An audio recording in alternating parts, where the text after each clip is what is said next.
Ladies and gentlemen, allow me, if you will, to paint a picture. The year is 1995. Jordan has just returned to the Bulls. OJ was found not guilty, and Major League Baseball's player strike ends. I, a boy of 12, took my first solo trip across country to visit my brother in Toronto, Ontario. Days later, I was shaking hands with future Hall of Fame quarterback Troy Aikman. Meanwhile, down in Jersey, a young John Hansen has turned his hard copy fantasy football newsletter into fantasygurucom. However, that is not the beginning. Where are my manners? My name is Josh Smokey Hell Nelson, and this is The Smoke Show. I would appreciate if you hit subscribe on whichever of the fine platforms you're listening to this on, whether Spotify, YouTube, or TrueNorthFFB.com, home of the A-Team. This podcast is also, appropriately, presented as part of the Fantasy Points Media Group. The Fantasy Points Media Group is home to the in-your-face, like 97 Mace lineup of shows that include the True North Fantasy Football Podcast, Dynasty Happy Hour, Play to Win, Dynasty Vipers, Injury Prone Podcast, newest edition, Campus to Canton, and of course, the Fantasy Points Podcast. Follow the team on Twitter at FantasyPTS Live, and watch out for the weekend review threads that drop every Friday so you don't miss a single thing. You can follow us at _smoke_show and myself at TNFF_Smokey. Without further ado, I must say how humbled I am to welcome onto the Smoke Show the head of FantasyPoints.com, host of SiriusXM's Fantasy Football Morning, and chief fantasy analyst for Fantasy Zone on DirecTV, the man they call Guru, Mr. John Hansen. Thank you for your patience on the introduction. How's the day treating you? I'm doing well, Josh. That was very professional. I like your presentation there. I got a little NPR thing going on there, but like not nerdy, you know?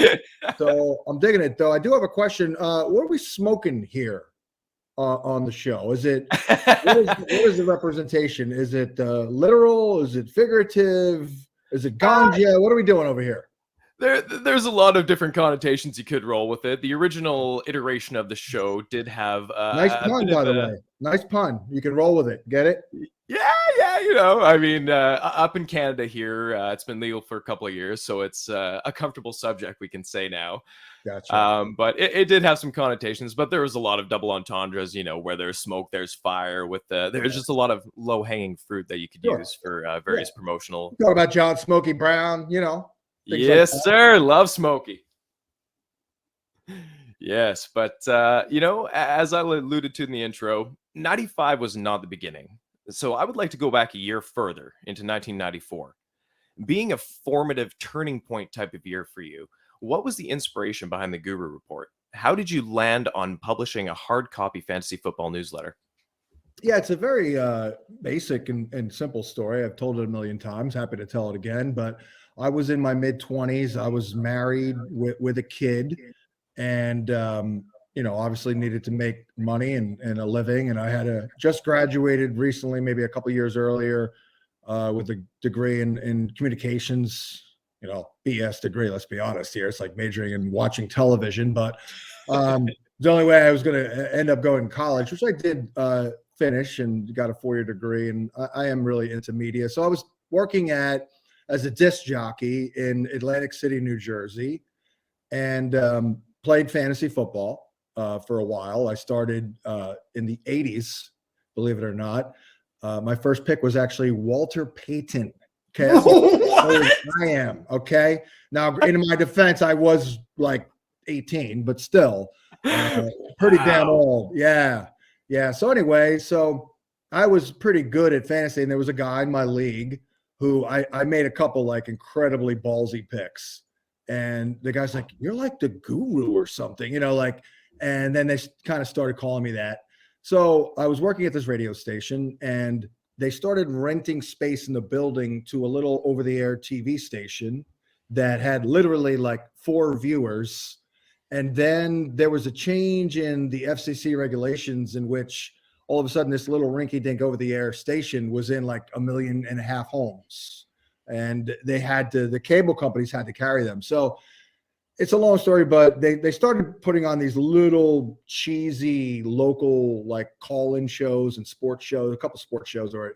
So I'm sitting there in my disc jockey booth, and there's a guy doing like a sports show, and it was just him, and it was terrible.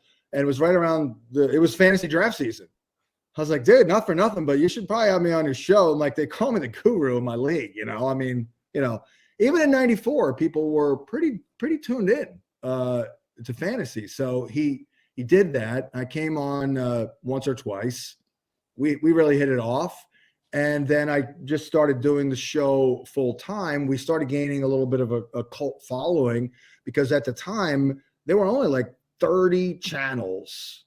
That's it. So if you were on one of the 30, and we were a couple nights a week, once a week right before the Monday night kickoff, you start getting a little bit of a following.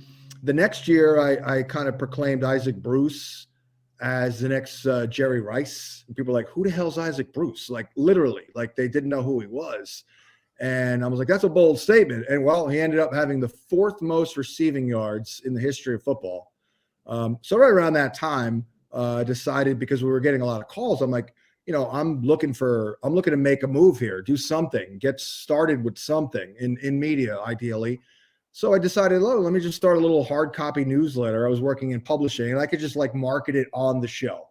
I'm like, if I get 400 subscribers, at $30 a pop, a little extra spending money and things like that. And pretty much that's the start of it all. Slapped up that webpage there in 95, tried to get involved in as many things as I could, like contacting magazines and the like, and, writing articles and expert polls and expert leagues, even when they started in the late 90s. And then in 96, I got contacted by ESPN, which was a shock. I didn't know it was ESPN at the time. It was like a different company. It was this guy from the Starwave Corporation.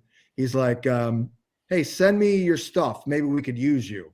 I'm like, who's this guy think he is? Like, I thought he was a potential subscriber. I'm like, oh, sure. I'll send him out some campus. And then a couple of days later, I'm on ESPN's website. Back then it was called ESPN Net Sports Zone or something. And I just happened to see at the bottom, it said like powered by Starwave Corporation. I'm like, wow, what is up with that? And turns out that was a company owned by Paul Allen, which I'm sure you know up there in Canada in Vancouver. Yeah, that's right, my neck of the woods. Yeah, so it turns out Paul Allen had a company called Starwave Corporation that ran ESPN.com.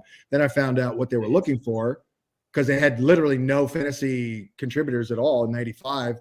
So then I started bothering the guy in 96. They brought me on, and I was like technically the first fantasy football columnist on ESPN, and I did that for 7 years, and it just kind of took off from there.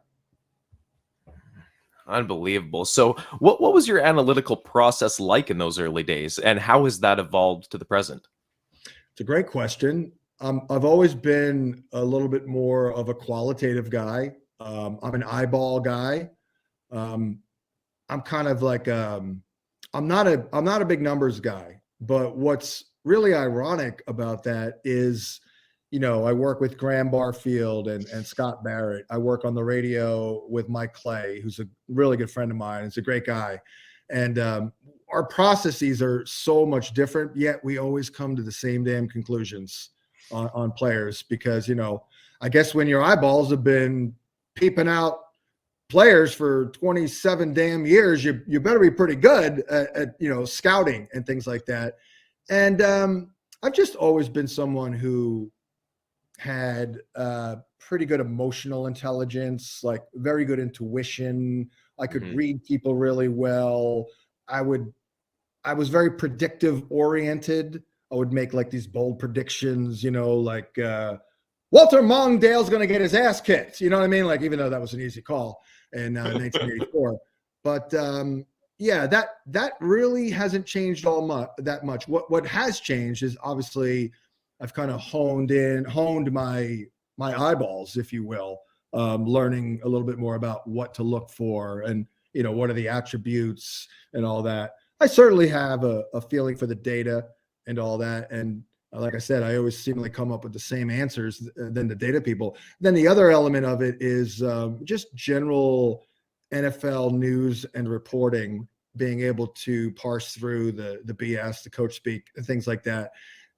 It's just something that, I did have a degree in communications, which was kind of in that realm, but not exactly. Like, I never took like a journalism class or anything, but that's just one of those things you kind of learn as you go. But Josh, at the end of the day, I was a 25-year-old dude looking to make money and get my own niche, and I was really into fantasy.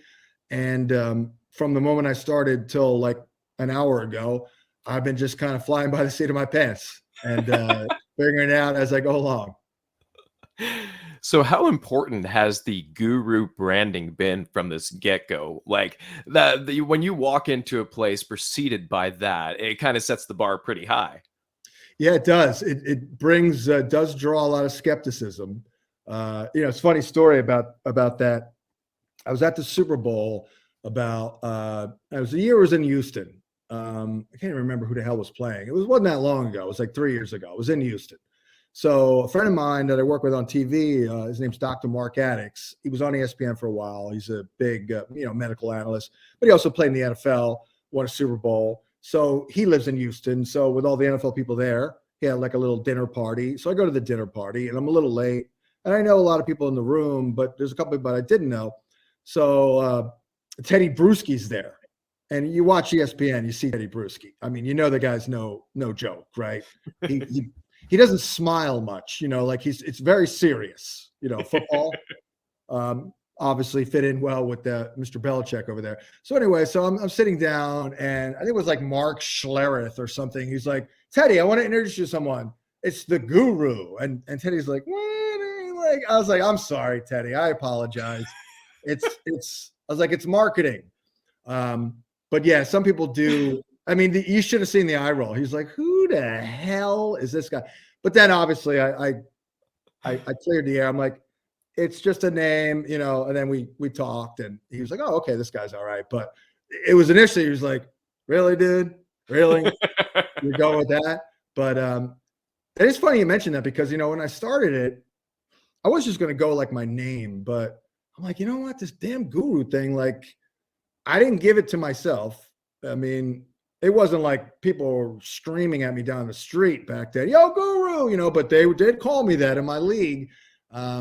People do kind of gravitate toward it. I think a lot of people honestly kind of want to be led, in life in some ways and things in fantasy. I'm like, well, who better to lead me than a guru? But at the end of the day, you've got to back up everything you're putting out there about yourself. And I did do that very well early on. A lot of people, would tell me, and I kind of agree, like in those early days of the fantasy industry, like I was just kind of ahead of everybody. So I would like destroy everybody. And then like 10 years in, people are like, oh, Hansen, you lost your edge. I'm like, whoa, whoa, whoa, whoa, whoa. It's not me. I'm the same guy. It's just everybody else is smarter.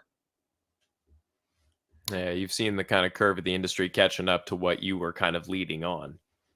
And it all, honestly, it almost all goes back to that Walter Payton pick. And it's, I actually forgot about this for decades, but my first pick ever in this league. And granted, I was like invited by my Babe Ruth baseball coach and like with an hour notice. I mean, I did know the NFL, but I didn't even know I was literally introduced to the concept of fantasy football. And then 75 minutes later, I was drafting. You're on the clock. Yeah, exactly. I did lead the league in points.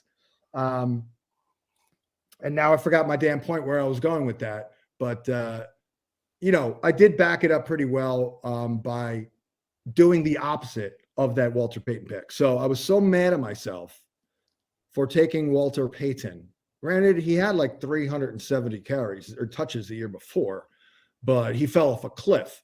I was like, well, that's it. Overcorrection. I'm only taking young, ascending, exciting players.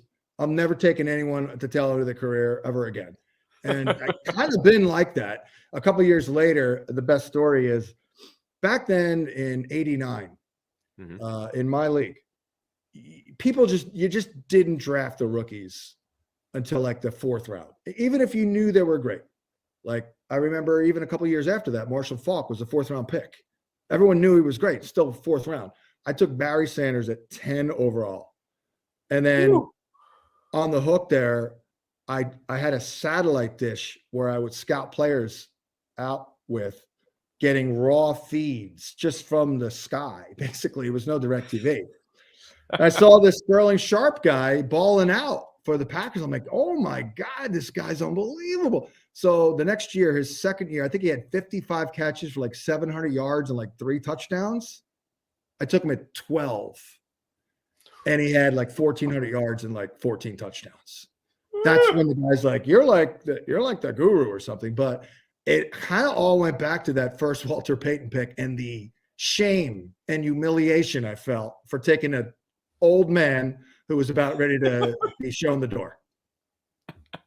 But what a story, man. That was just beautiful. Your first pick ever being Hall of Famer Walter Payton. It's fantastic, but it's interesting how it kind of corrects itself that way. When I first started out in fantasy, which was not quite as long ago as you, I learned very hard the first year that you do not draft with your heart, you draft with your head. And going hard on my Dallas Cowboys back in 08 or 09, whatever it was, it didn't serve me too well in the end. I think I ended up taking Chad Hutchinson with your first pick. Oh, probably something like that. It was just, it wasn't good. Oh, that was Aikman, right? Was he still there? there? No, then 08, no, Aikman was done. No, he was gone then. Okay. That was the Romo years there.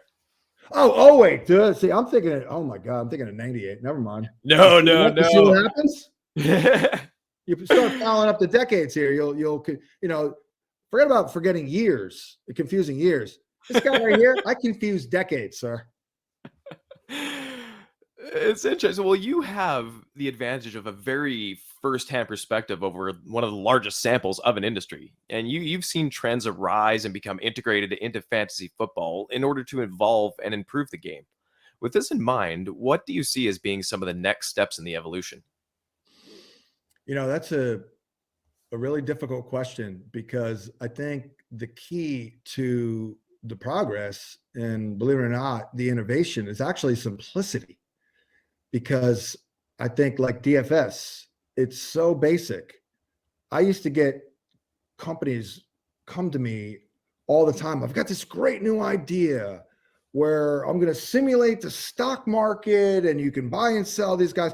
I was quoted once in the Wall Street Journal for this. It was a big launch. This company had a lot of money behind them, and 20 years ago, and they were going to do this. And I'm like, they asked my opinion. I'm like, yeah, it's not going to work. And they're like, why? I'm like, it's too complicated. Nobody's got time to really dig deep in the weeds there. So maybe some sort of hybrid situation where you get multiple facets of fantasy sports linked together, like player props and DFS and season long. I don't know the answer to the question, honestly. I don't really think anyone does, but I do believe that the key will be simplicity to whatever changes we see. I mean, I think the core component is just ease of use and simplicity. I mean, people are we love fantasy. They love it, but I don't know if they love it enough to where I'm going to take a course on how to play. You know what I mean? Spend 15 hours in learning how all this works. And that's the thing I really kind of loved about fantasygurucom is you guys just made it so digestible, and just the plethora of talent that you had on there. It was great. Like, that's how I first learned about Joe Dolan, and man, he's been one of my favorites ever since. Yep. So kind of while we're talking about that, leaving behind fantasyguru.com and starting fantasypoints.com, take me through that decision and process. Like, how did it feel starting from scratch, but this time with the added advantage of your position in an industry that you helped birth? Yeah, I mean, I think for lack of a better way of saying it, I got to a point after 20 some odd years, and I did try my best to bring in guys like Joe Dolan and Tom Brawley to take up some of the weight of it all. It was just too difficult to do.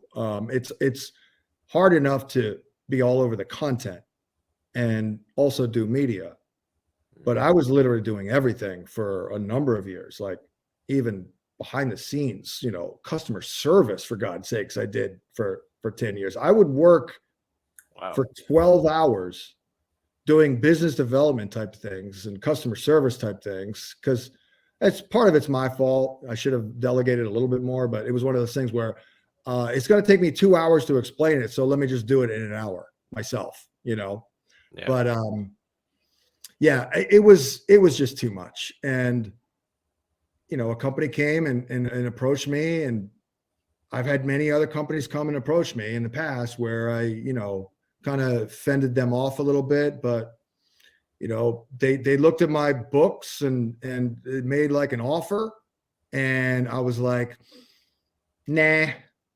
And I was like, that's it. I was like, nah. I was like, thanks for your time, but no. And then they came back and upped it like a decent percentage. I was like, well, now I really got to start thinking about all the time that I've taken away from my family over the last 20 years and all the sacrifices I made. Like I pretty much didn't go outside in my 30s, Josh. I went to a dermatologist recently. It's like, oh, you have the skin of a man 10 years younger than you are. I was like, that's because I didn't go outside for about 15 years.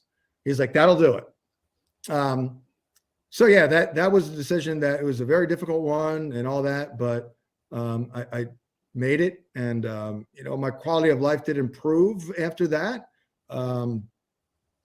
And then now with the new thing, obviously the difference is that I brought in all of the guys and I said, look, guys, I respect you all. I know you're all hard workers, and I know ultimately you guys have what it takes to help. I'll help you basically get this puppy off the ground, for let's say half a decade. And then, at some point I got to like walk off into the sunset, and you guys are going to be well equipped. So I basically gave them all an ownership percentage and just gave it to them, and right out of my own pocket, basically. And so they're already paid back damn near half of it already. So, I mean, it's 15 months in, could have probably paid it off, in a month or two.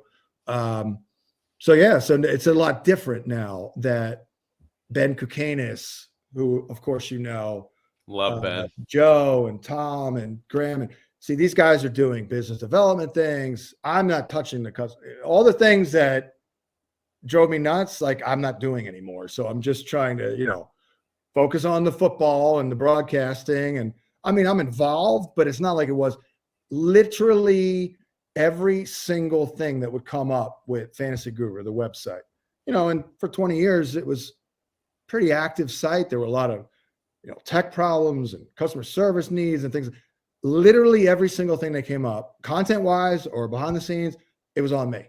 Now it's way different. So that's why I'm kind of back with the new site.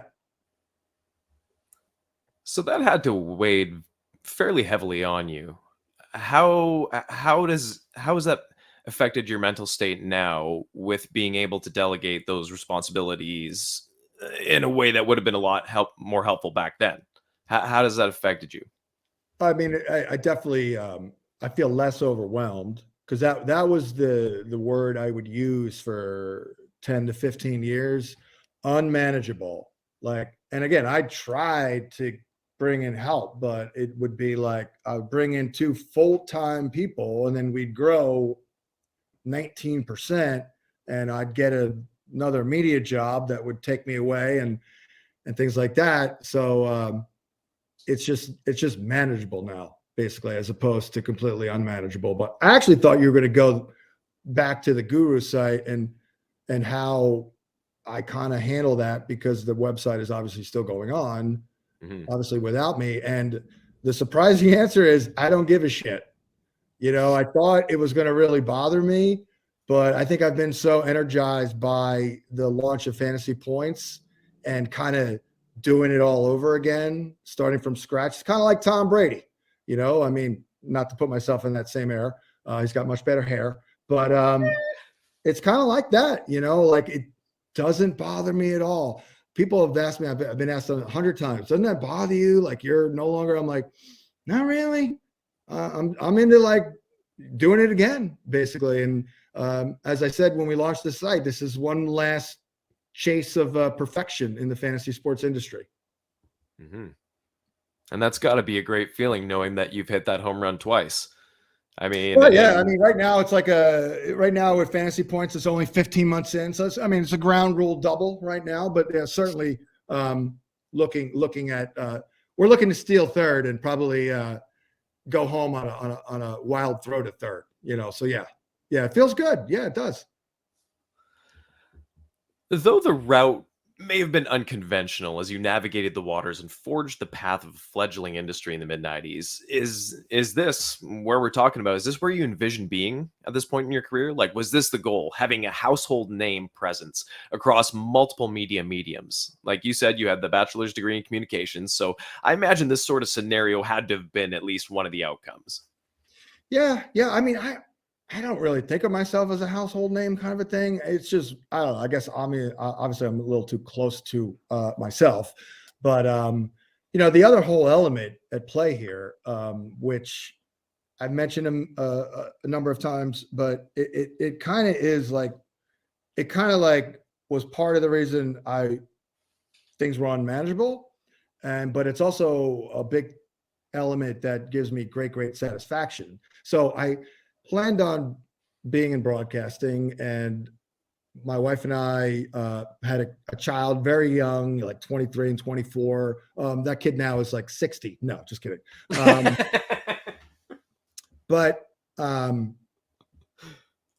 I kind of had to like almost give up on like the dream of being in broadcasting, because I'm like, wow, I got to make money here. And my wife was still finishing her school. So I'm like, I don't know if I could really pay my dues making $7 an hour at a radio station or $12 an hour at a TV station, moved to like Wyoming. So I'm like, well, I guess I'll have to find another plan here. And, the whole broadcasting thing is really not going to work out. Then I did the fantasy, and at the end of the day, fantasy sports gave me a backdoor into a broadcasting career. So, I mean, that to me is one of the best parts of all this, because when I was 12 years old, that was my dream, to be in broadcasting in sports. And I'm starting this year my 18th season on Sirius XM, covering the league, of course, 18 years. And then this year, the 8th season on DirecTV. I did 7 seasons of a TV show on Comcast. They didn't promote it very well, but it was called Fantasy Fix, and an assortment of other things. So that is the most rewarding thing of all this for me, is I've been able to kind of marry the two, the broadcasting and the fantasy. Yeah, you're kind of like the EGOT winner of the fantasy world. You've kind of touched on all the different performing aspects and everything. I know that's a lofty thing, but you know what? I'm crowning it right here, right now. Yeah, it's just like they used to ask me like maybe whatever 7 or 8 years ago, like, why don't you go to the FSTA? I'm like, well, I mean, that's for people who are there to do business, right? I'm like, my website grows 12% 20 years in a row. I have, at the time, a national print magazine. I had a national radio show on Sirius. I had a newspaper column that was in like, the Chicago Sun-Times, other things, TV. I'm like, I kind of don't need to go there because I'm too busy as it is. No doubt. Yeah, I don't think you ever have a worry about what to do with your free time at all, if it ever, in fact, exists. A lot of that, let's be honest, was because I was one of the, early adopters, if you will. The longevity, it really means a lot. And I'll say to you, Josh, and I'll say to people watching this now, just keep putting yourself out there, whether it be anything on the internet, YouTube, your own pod, other pods. The one thing I've learned over almost damn near 30 years is you never, ever know who's watching or who's listening. So at the end of the day, even if no one of note is, if you do it long enough, people will start like, oh yeah, Josh Smokey, yeah, I know that guy, kind of a thing. That's kind of what I did. Like, I used to drive my wife nuts because we'd be getting ready to go out in the fall, like out to dinner real quick on a Friday night. It's like 8 o'clock, and I'm like finally breaking away. And I'm like, you know what? I'll be right back. I'm going to do this radio spot in Nashville in 8 minutes, and I'll be right there. And, I would do that just over and over and over again. She's like, why are you doing all this? And then like 20 years later, I'm like, yeah, well, that's why. It took decades to, and like I said, I don't even think I'm like this huge name that like everyone's heard of. Maybe they have, I don't even know, but I put in the time for decades to put myself out there. So I would just say that to you and anybody else watching, just keep doing what you do, put yourself out there. You'll get better in terms of broadcasting and your analysis, and you never know who's watching or listening. It could be, business for you or a job down the road. No, absolutely. I mean, case in point, my podcast itself. I just finished reworking 8 months through tearing this thing down to the studs, reworking it to what this format is now, which is, providing multiple perspectives on various things within the fantasy world and getting to know your analysts a bit more as actual humans and not just number crunchers on a screen in front of you. But I was basically just finished doing the redesign, like I said. And I had my first feature interview booked with Adam Rank. And that's when Travis from True North approached me saying, Ben Kikanis was asking about your podcast. I'm like, the one that doesn't have an episode out yet? Like I had scrapped all the old episodes that were out because I did the original iteration of this back in May of 2020. And it was more of a generic format, but I had fake commercials for products that didn't exist. I brought a bit more levity to it. I'm a bit of a clown, a joker. I like to have fun. I like people to have fun. Hey, that's my thing too, man. I once refused. I did that TV show for Comcast Sportsnet. One year they said you must wear a tie, and I said, "Have a nice life, fellas." I'm not wearing a tie. And I got my way on that one, but they probably canned me the next year. But I didn't care because they wanted me to wear a tie. But sorry to cut you off there. But yeah, no, that's a good interjection. I like that. But speaking to your point, you never know who's watching. I mean, I thought the concept was cool because, I mean, for the episodes that have the micro interviews, so like there's ones that have the feature interview like this, and then there's other ones that are kind of clip shows. So interviewing a bunch of people on the same question, kind of like street style reporting in like 5 to 10 minute micro interviews. We put all those together, and it gives you multiple perspectives for some questions that might be kind of lingering on fantasy players' minds. Yeah, I think it's cool. I mean, I like the interview style, Yeah, it's a conversation. I mean, you look at the greats out there, guys like Rich Eisen and everything. It's a conversation. You're listening. You're listening to what's coming through, and if you're not kind of responding to that, and you're just reading off a form, okay, you're done that one. You got to make it engaging. You got to make it entertaining. Getting the right guest on like yourself makes it quite easy on me as a host. Yeah, and you never know who, keep asking the movers and the shakers on the podcast, and you're increasing your network, your networking right there. What's funny is I'm not a schmoozer at all. Like I just can't kiss anyone's ass.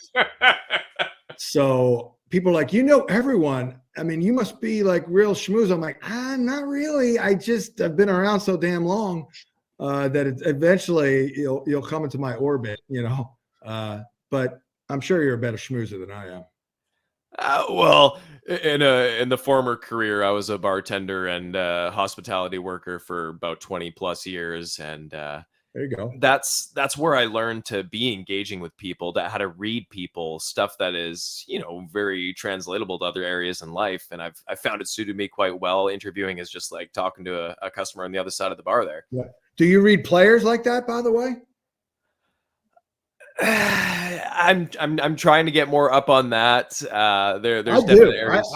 I do. I've done that from the beginning, honestly. Adam Kaplan broke my balls about this for a decade plus, about my like body language tip-offs.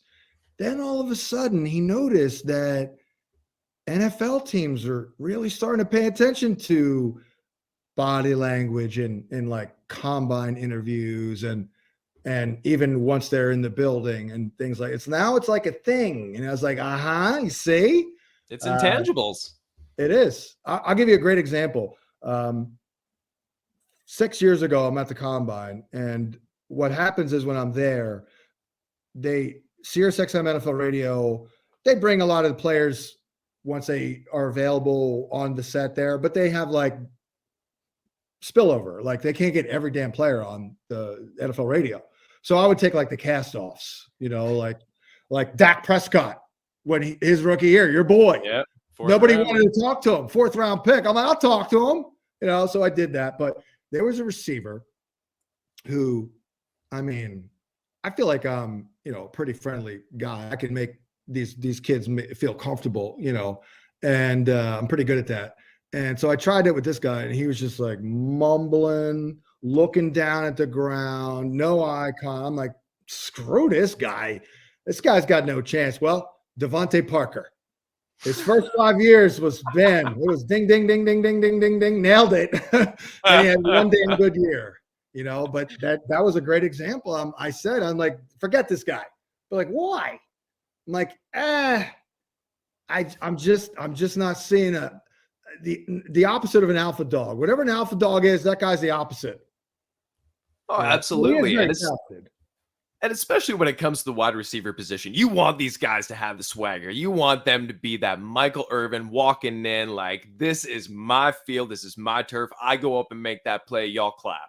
Totally. Who's like that? Savon Diggs. A lot of energy with that dude. Yeah. I mean, Larry Fitzgerald, not like that, but he's Larry Fitzgerald. I mean, he's, he's a legend and a saint. Exactly. One of the most beloved human beings on the planet. Oh, absolutely. Anyone who wouldn't jump in front of a bus for that guy has never seen him or heard of him or even cursory glanced by him, because he is just, he's just a good human, man. We need more people like Larry Fitzgerald in this world. Yeah. No but doubt. Switching gears up a little bit, Matthew Stafford got some glowing endorsements from you in your 2021 draft plan on fantasypoints.com, something I completely agree with. The recent terrible injury to Cam Akers will have a great effect on this Rams offense.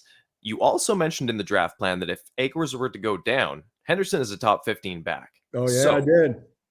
So is this development a hindrance or a help to Stafford's fantasy outlook in 2021? It's a great question.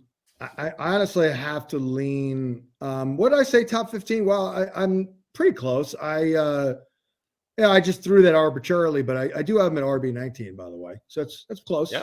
It could leapfrog a guy or two. But by the way, they do have concerns about his ability to handle like a really heavy workload. So they're going to manage him. So I don't think he's going to get a ton of touches. I think our projected numbers is pretty darn good here. But at the end of the day, I still think it's a real nice environment overall for Stafford with this offense. A lot of play action, myriad receivers. I mean, they're loaded. The offensive line, it's a little scary when your best player is essentially a 40-year-old mountain. Andrew Whitworth will be 40 in December. But, I've always been obviously enamored with Stafford's arm talent. He is athletic. He has a much more, the two things he does that Jared Goff doesn't really do is, he's got a cannon to throw the ball down the field really well. Goff's got a decent arm downfield, but he needs pristine protection, and it's got to be programmed. He's a programmed quarterback, who doesn't do much on improv. It's like Sean McVay is like, Jared, run this play, in his helmet. And he's like, okay. Whereas Stafford, I think, is just a much better cerebral approach, more athleticism, more overall talent, more moxie, better leadership, you name it. Reunited with his boy Clayton Kershaw there in LA as well. We're going to learn a lot about Sean McVay this year. If the offense doesn't really deliver, then we may need to look at McVay as, maybe we were overrating him 3 years ago. But I think the marriage between Stafford and his scheme with their personnel is really, really good. And, the Cam Akers injury is a buzzkill, but I'm still all in on Stafford. I think he'll probably throw, in well over 30. I think he's going to throw well over 30, 33, 36, 37. What's that? I was saying about 36, 37, you think? Yeah, I think I try to be a little, conservative and not project out like the best case scenario. Mm-hmm. I have with 33 passing and 5 rushing. 35 is nothing to sneeze at. I'm sure there will be dudes out of nowhere who better that, but not knowing the results in 2021, 35 tutties is pretty damn good. Absolutely. We're bound to see some league wide regression on that with full off seasons for these defenses to get up to speed and everything. Not like the kind of offense fest we saw at the beginning of last year. Do you think this kind of helps out some more of the ancillary pieces in the receiving game? Guys like Van Jefferson. Yeah, perhaps. I don't know what their role is for the other guys. I think what you're looking at is Cooper Kupp and Woods are their top 2 guys, of course. Jefferson would be the 3, and then you rotate in rotational deep threats. Deshaun, and then the rookie, and then of course, where does Tyler Higbee fit in? Do they go with the 12 personnel? They do have a lot of tight ends, so they're probably going to mix and match things. So probably just a little bit, but not sure that this is going to make Van Jefferson even draftable. I think he'll probably still need an injury to really be impactful, because I will probably see a fair amount of 12 personnel with all the tight ends here on the roster. Mm-hmm. Yeah, for sure. I'm all in on Stafford this year. I think he's got easy top 10 potential, and with going to a nice pass friendly offense with some actual receiving options. I'm to the moon with Robert Woods as well. I think he's just going to absolutely smash, and yeah, I'm excited to see it. He's so steady, Robert Woods. He is, and you know what? You can just plug him in for like wide receiver 14 every year. But I think, injury willing, that he can ascend. I'm not going to put him top 10, but I think he can finish a little higher than 14, maybe just right on the back end of wide receiver 1 territory. That's what we have him. We have him at 12. Thing about Woods is when you do the projections, you got to give him at least, it's not a lot, but it adds up. You got to give him at least 125 rushing yards and 1 touchdown, at least. Because he's had at least that in each of the last 3 years. So, he's a sneaky guy to add a little bit to the totals with his legs.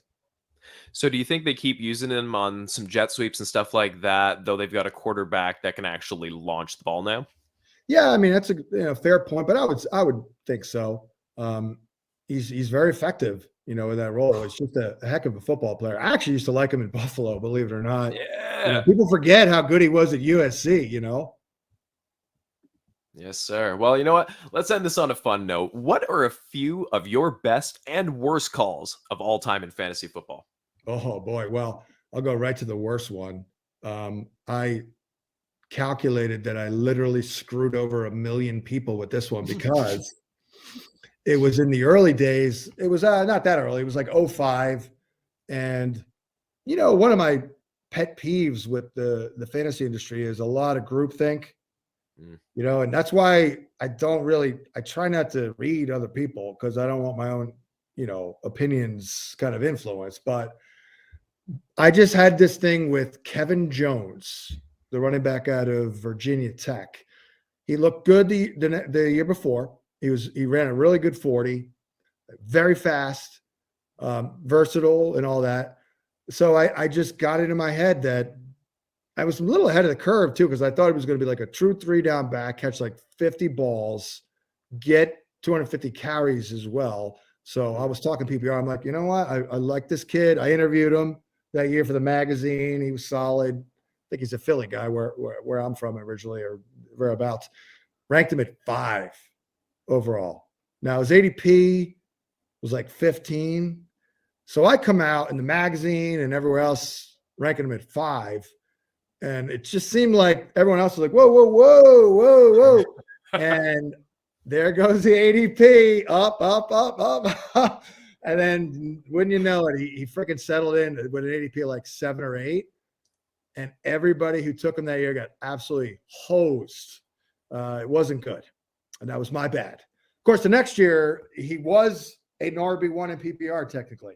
But that was Mike Martz who took over. That was easily the worst one. I've had, plenty of other ones.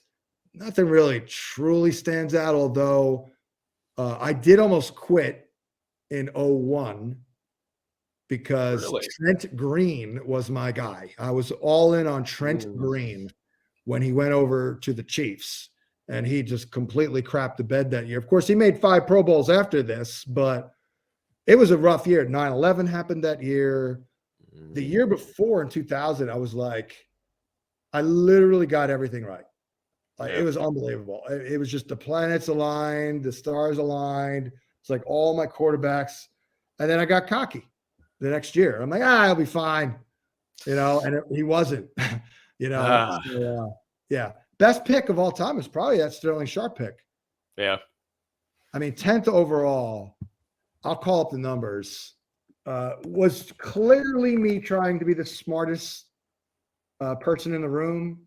But, in that one instance, I actually was based on the results.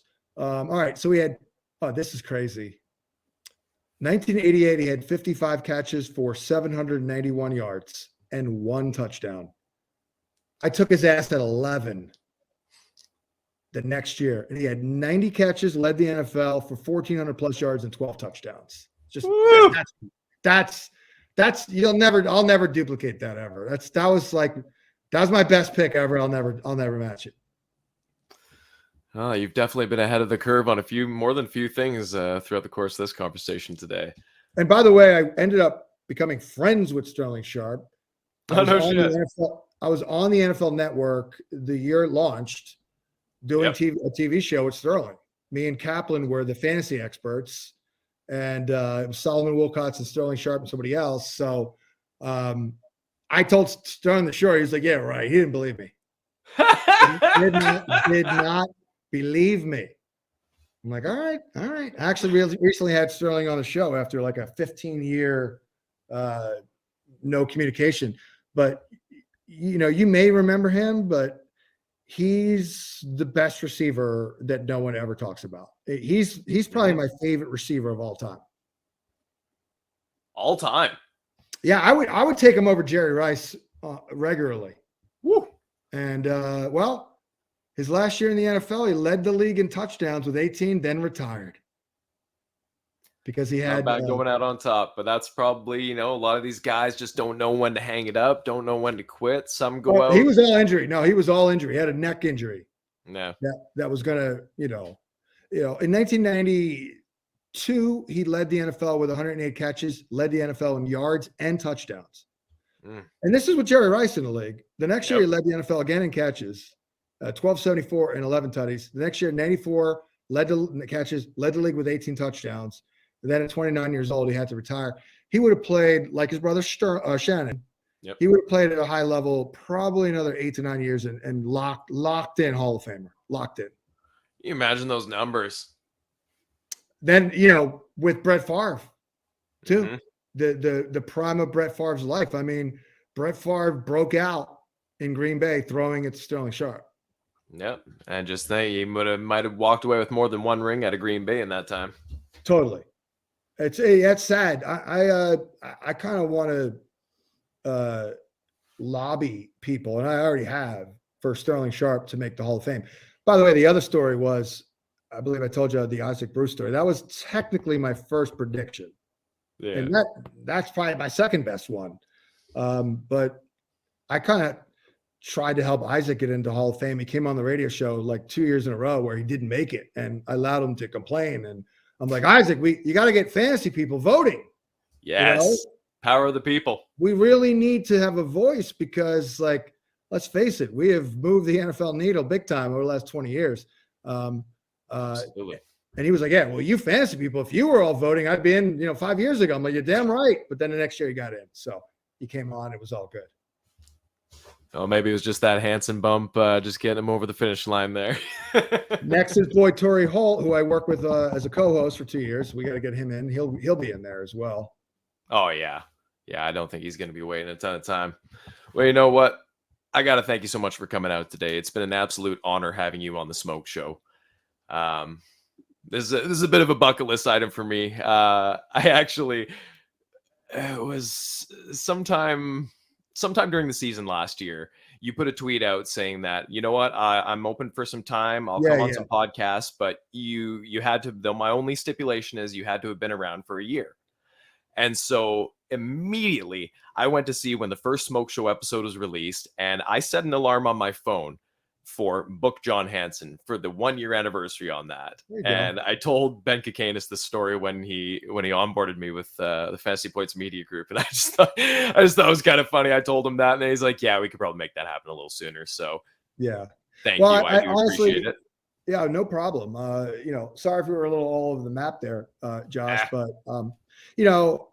I would love to do these type of podcasts regularly. I really do not have the time, but last year, this year, future years, I honestly do it to try and give back a little bit, in the industry and help guys out like yourself here in any way I can. But that's really, my motivation. Well, you maybe not, because you're the Fantasy Points Media Group, but anybody else, that's kind of my motivation to kind of like pay it forward just a little bit.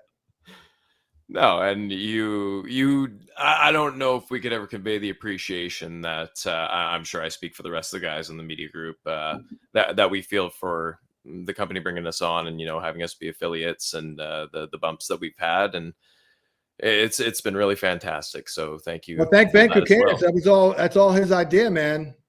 Oh, I gotta say, Ben, you're the smartest guy in the room today, buddy. I think I am, though, because I'm the one who hired him. You did bring him on, so that's an executive win in your books there as well. yeah, no doubt. So. Right on. Well, my viewers, thank you so much for staying with us throughout this episode. I've had an absolute blast. Please subscribe so you don't miss another episode or interview in the future, because we're having so many fun, interesting perspectives on, and I would hate for you to miss out on that.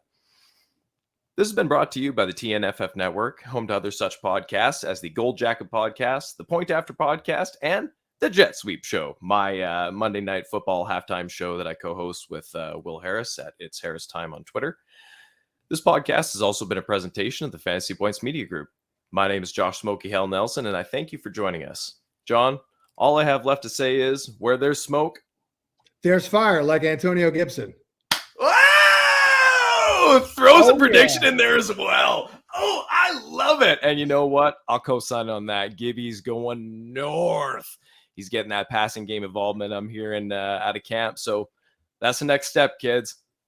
Thank you for joining us tonight.